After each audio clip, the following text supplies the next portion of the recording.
istiyorsan. Once upon a time, there lived a carpenter named Geppetto. His wood carvings were very much appreciated by everyone.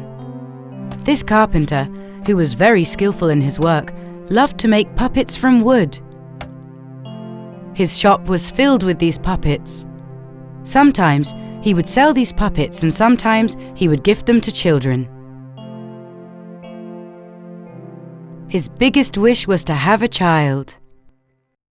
My dear God, if only I had a child that could play with these toys I make. He could also be a companion to me in the long winter nights. One day, he went to the forest. He was looking for the appropriate wood for the new puppet he was going to make.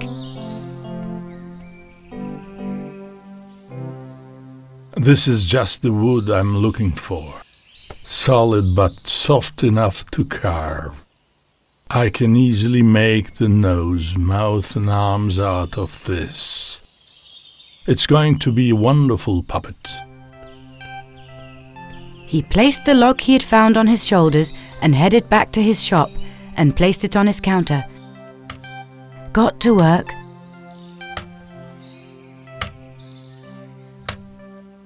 Suddenly, he heard a sound. Ow! Oh. Where's this voice coming from? He continued carving again. Ow! I think I'm dreaming. The sound can't be coming from the log. I must be imagining things.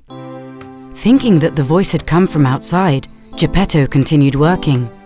With great patience and thoroughness, he finished the puppet's head, body, arms and legs. He was admiring his work. What a beautiful puppet it turned out to be. But it needs clothes and shoes. He dressed his puppet with the children's overalls and shoes that he had in the shop. It turned out to be such a lovely boy, he placed the puppet on his table. Since I don't have any children, I can be friends with this puppet. I've even got a name for him. Yes, Pinocchio it is. Your name shall be Pinocchio, little puppet. He started to clean his counter, but just then heard a sound behind him. Good evening.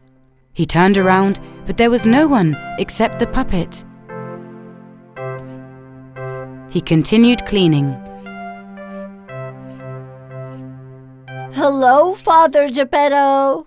Suddenly, Pinocchio jumped from the table to the floor. He started wandering around the shop. My God! Pinocchio the puppet has come to life. Surprisingly, his eyes wide open, he was watching him. Pinocchio wasn't human, but he was talking, walking, and playing. Days and weeks passed.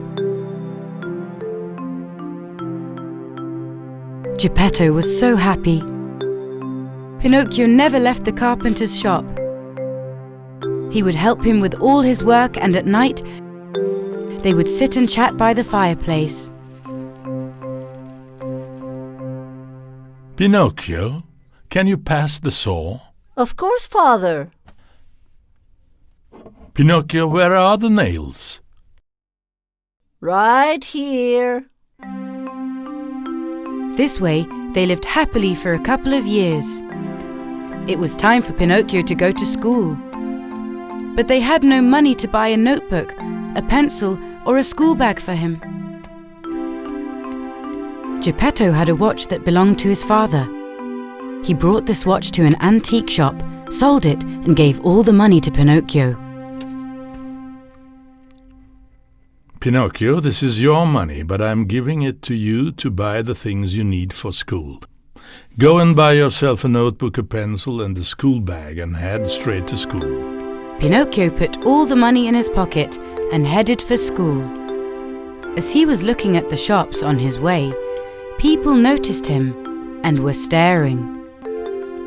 "What a strange child with a wooden puppet look," they said. After some time, a huge colourful tent appeared before him. There was a crowd at the door, giving money and going in.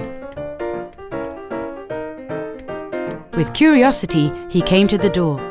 There was a clown at the door making people laugh and taking the people who gave him money inside. Sir, what is this tent?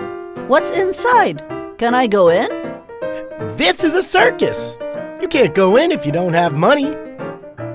He remembered the money in his pocket, which his father had given him to go to school. I have money. Here you go. He went in. Inside, there was someone on stage that was making the puppets talk and dance. These are puppets just like me. With the happiness of seeing someone just like him, Pinocchio jumped onto the stage. The puppeteer that noticed him screamed in shock. Oh my God, this puppet moves all by himself. I'm going to make so much money out of him.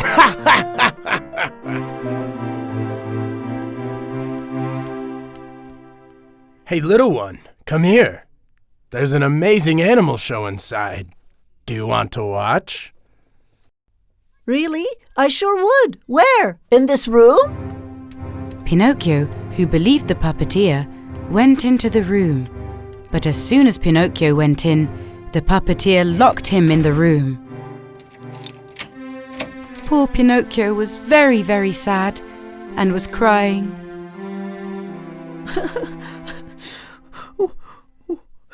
What a big mistake I've made. I spent the school money. I also disobeyed my father, so now I'm in trouble.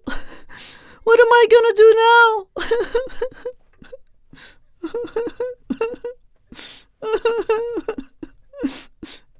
A good fairy that saw Pinocchio crying with regret entered through the open window and landed on the table in the room that Pinocchio was in.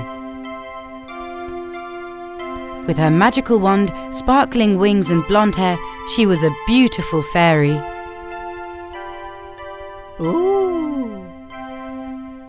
Hi, Pinocchio. Don't worry, I'm going to save you.